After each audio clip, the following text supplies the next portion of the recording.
Students and friends, आज हम लोग पढ़ेंगे फ्यूल और टेलर के प्रबंध का योगदान का अंतर।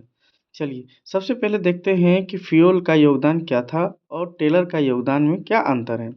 तो फ्यूल ने कहा प्रबंध का अर्थ है पूर्वानुमान लगाना, पहले से अनुमान लगा लेना, योजना बनाना, संगठन बनाना, निर्देशन तथा समन्वय और नियंत्रण करना है। जबकि टेलर का कहना था कि प्रबंध का अर्थ यह जानना है कि आप अपने कर्मचारियों से क्या करना चाहते हैं, यह देखना कि वह इसे कम से कम समय में सबसे अच्छा कर सकते हैं। टेलर का योगदान यही था कि टेलर सोचते थे कि कर्मचारियों से कैसे काम कराया जाए वैज्ञानिक दृष्टिकोण से कम समय में अच्छा से काम कराया जा सके। जबकि फ्यूल का एकदम सीधा सपाटा था योगदान सिद्धांत का कि प्रबंध जो है पहले पूर्वानुमान लगाएंगे, फिर संगठन बनाएंगे, निर्देशन बनाएंगे, समन्वय करेंगे और नियंत्रण करने का कार्य था। इसके बाद था कि प्रबंध का वो लोग मूल्यांकन कैसे किए। देखिए, फ्यूल स्वयं को प्रबंधक थे तथा उन्होंने प्रबंध की व्यवसाय को तर्कपूर्ण से ढंग से सुधारने का प्रयत्न किया। पहले वो खुद प्रबंधक थे, उन्हें उन्हें समस्याओं का पता था तथा उन्हें सुधारने का यत्न उन्होंने किया। ये फ्यूल का था। टेलर स्वयं श्रमिक रहे थे, पहले वो कर्मचारी थे, अतः श्रमिकों की समस्या, वेतन, कार्य की मात्रा, कार्य करने का ढंग, वैज्ञानिक रीति उन्होंने इसका विश्लेषण और व्यवस्था किया। देखिए, फ्यूल जो थे वो प्रबंधक थे, तो उनको उनकी समस्याओं का समाधान किया और अपना सिद्धांत बनाया। जबकि टेलर श्रमिक थे, तो श्रमिकों की समस्याओं का समाधान करते हुए उन्होंने क्या बनाया, वैज्ञानिक प्रबंध किया। वर्तमान स्थिति कैसी है, तो देखिए फ्यूल के सिद्धांत आज भी उतने ही अटल है जितने उस समय थे।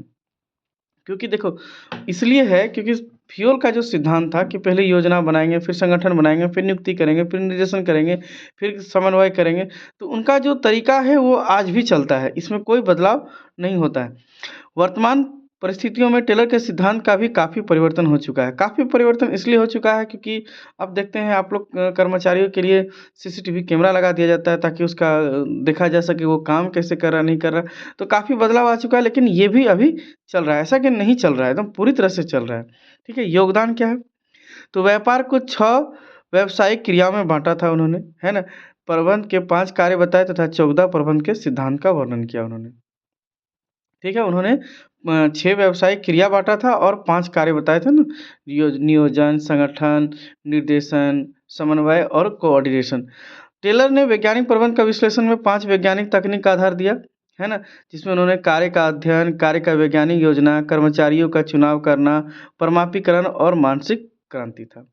कुछ आलोचनाएँ भी थे दोनों के साथ जुड़ा हुआ। यह बहुत औपचारिक है, इसमें प्रबंध को जटिल बना दिया है। जो भी प्रक्रिया है फ्यूल का सिद्धांत इस थोड़ा-सा जटिल है और दूसरे कर्मचारियों की तरफ ध्यान कम दिया गया है। इसमें कहा जा सकता है कि कर्मचारियों पे कम न ध्यान दे करके संगठन ऑर्गेनाइजेशन का स्टेट पर ज़्यादा ही ध्यान दिया गया है। इन्होंने कर्मचारी का उचित वेतन की बात नहीं की है फ्यूल ने। जबकि इन्होंने क्या किया, इन्होंने कर्मचारी का शोषण का भय रहता है, क्योंकि देखो कर्मचारी काम करेगा, अगर उसको देख-रेख करते रहेगा, कार्य उसका क्या बोलते हैं, गति को देखते जाएगा, तो थोड़ा-सा कर्मचारी को उसका जो है काम को नीरस बना देता है, रोज़गार के अवसर भी कम कर देती है। यह प्रबंधक अधिक लाभ पहुँचता है, लेकिन कर्मचारियों को विशेष महत्व नहीं दिया गया है। ठीक है? यद्यपि उन्हें उचित पारिश्रमिक का बात कहीं नहीं है, ना कि यह कहा गया है कि उसको उचित पारिश्रमिक मतलब वेतन या तनख्वाह दिया जाए। आदेश क्या है? तो आदेश की एकता का सिद्धांत है जो सख्ती से लागू किया जाता है। किसमें? हेनरी फ्यूल, है ना? और एफ.डब्ल्यू. टेलर में क्या है? आदेश की एकता का सिद्धांत का उल्लंघन होता है। श्रमिक एक ही समय पर 8 विशेषज्ञों से निरीक्षण में काम करते हैं, क्योंकि ये वैज्ञानिक पद्धति है। अलग-अलग लोग अपना-अपना अलग-अलग निरीक्षण पद्धति से इनको बताता है और ये क्या करता है? काम करता है। रचना के आधार पर व्यक्तिगत अनुभवों को सार्वभौमिक सत्य के रूप में प्रस्तुत किया है ना?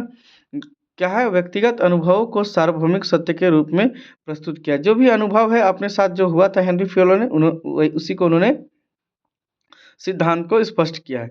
जबकि इन्होंने क्या किया? वैज्ञानिक ढंग का अवलोकन किया और वैज्ञानिक प्रबंध का प्रतिपादन किया। ध्यान का केंद्र क्या है? विभिन्न सिद्धांतों का पालन करके संपूर्ण प्रशासन को में सुधार लाना।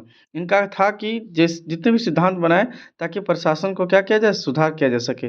लेकिन फ्यूल का क्या था कि कार्य में सरलीकरण, वो काम को सरल करना चाहते थे, समय एवं गति अध्ययन द्वारा उत्पादकता में वृद्धि करना चाहते थे। तो ये कुछ था अंतर हेनरी फ्यूल और एफ.डब्ल्यू. टेलर, एक तो कहेंगे तो प्रबंधक और एक को कहेंगे वैज्ञानिक प्रबंधक। दोनों में कुछ ना कुछ असमानताएँ थी और कुछ-कुछ समानताएँ भी हैं।